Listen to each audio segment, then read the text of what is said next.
35 వరకు చూద్దాం.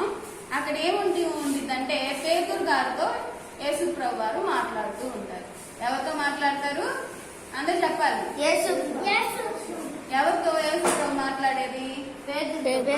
పేతురుతో మాట్లాడతారు. ఏమని మాట్లాడతారంటే పేతురే యేసయ్యతో మాట్లాడతారు. ఏమని మాట్లాడతారు?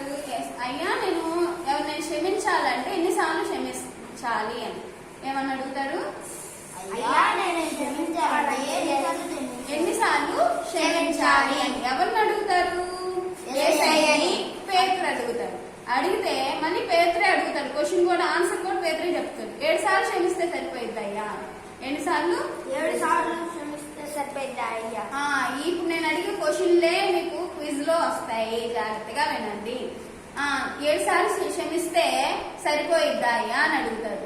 7 సార్లు క్షమిస్తే సరిపోయిద్దా అయ్యా అని అడుగుతారు అనమాట. అడిగితే యేసుప్రభు వారు అంటాడు 7 సార్లు కాదు 77 సార్లు అంటారు. ఎన్నిసార్లు? 77. 77 బైబిల్లో 77 అని 77 సార్లు క్షమిస్తే సరిపోయింది అని చెప్తాడు. చెప్పగానే ఇంకా ఒక ఉపమానం చెప్తాడు. ఏమని ఉపమానం చెప్తాడు అంటే ఒక పరలోక రాజ్యంలో ఒక రాజు ఉన్నాడు. ఆ రాజుకి అప్పివ్వాల్సిన వాళ్ళు ఉన్నారు. అంటే పరలోక రాజ్యంలో రాజు ఉన్నాడంట. ఆ రాజు అంట తనకి అప్పివ్వాల్సిన వాళ్ళని ఆ యొక్క బుక్ ఓపెన్ చేసి ఎవరు నాకు అప్పివ్వాలి, ఎవరెవరు ఇవ్వాలని ఆ బుక్ ఓపెన్ చేసి చూస్తున్నారంట. అయితే 10,000 రూపాయలు హైయెస్ట్ అంట ఆయనకు అప్పివ్వాల్సిన ఆయన. అంటే ఆ అప్పివ్వాల్సిన ఆయన 10,000 రూపాయలు ఇవ్వాలి. ఈలోపు చూస్తూ ఉండగానే భటులు అప్పివ్వాల్సిన ఆయన తీసుకొస్తారు. తీసుకొచ్చిన తర్వాత ఆయన అడుగుతారు, నా బాకీ మొత్తం నాకు ఇచ్చే అని రాజు అడుగుతారు. అడిగితే అయ్యా నేను మీకు ఇవ్వడానికి నా దగ్గర ఏమీ లేదు అని అంటాడు. ఎవరు? అప్పివ్వాల్సిన ఆయన.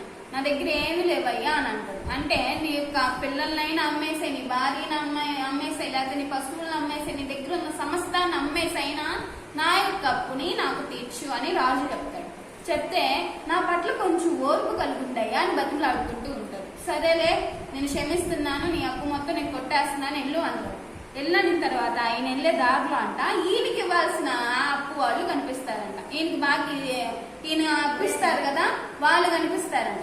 కనిపించిన తర్వాత వాళ్ళతో చెప్తాడంట.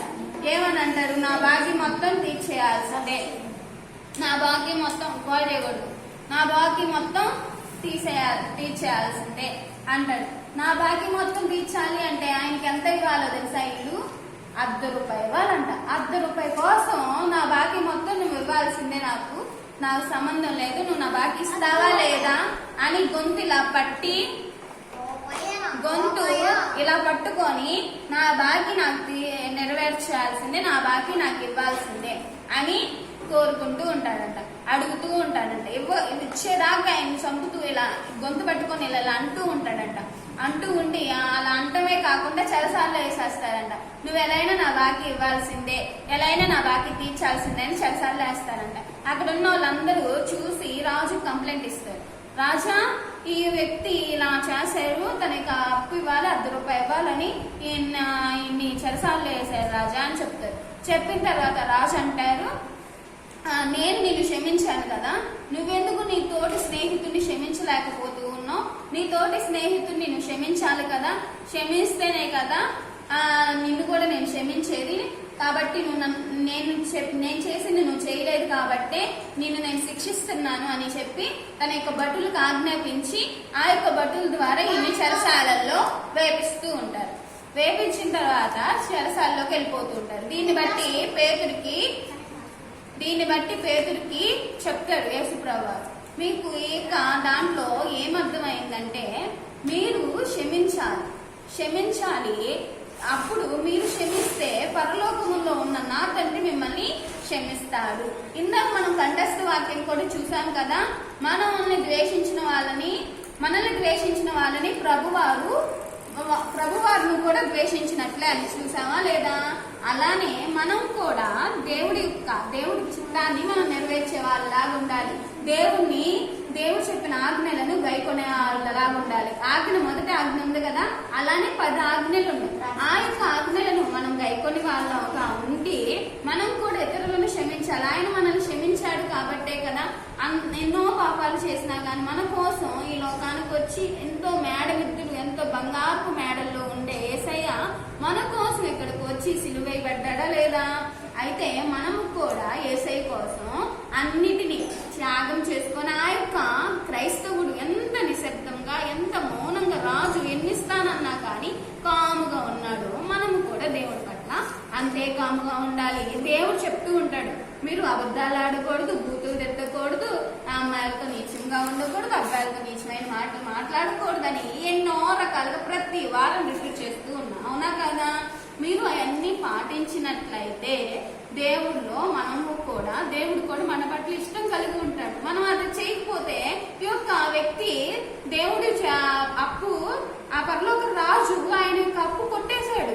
కానీ ఏం చేశాడు? ఈయనకి ఇవ్వాల్సిన ₹10 అప్పుని పీడించి చెరసాల్లో వేపించల్లా అప్పు కోరుకుంటూ ఉన్నప్పుడు ఈయనే నష్టపోయాడా లేదా? అలా ఇబ్బంది పెట్టకూడదు ఇతరుల్ని. నష్టపోయాడు, ఈయన చెరసాల్లో వేయబడ్డాడు. అదే దేవుడి మాట. దేవుడు క్షమించిన రీతిగా ఈయన కూడా క్షమించినట్లయితే ఏం జరిగేది? ఈయన కూడా అద్భుతం పొందుకునేవాడు కదా, గొప్పగా అధిక మేలు సంపాదించుకునేవాడు కదా. అలానే మన యొక్క స్నేహితుడు మనం కొట్టాడనుకోండి, మనం ఇంకో దెబ్బ వేయటం కాదు, మౌనంగా ఉండాలి. కానీ ఇతరులని హింసించడం శిక్షించడం చేయకూడదు. ఇది మన యొక్క దేవుడి చిత్తంలో కాదు. మనం దేవుడు ఎలా ఉండాలి? నమ్మకంగా ఉండాలి అనేదే ఈరోజు వాక్యం మీనింగ్. ఈ చిన్ని వాక్యాన్ని దేవుడు దీవించును గాక. ఆమేన్.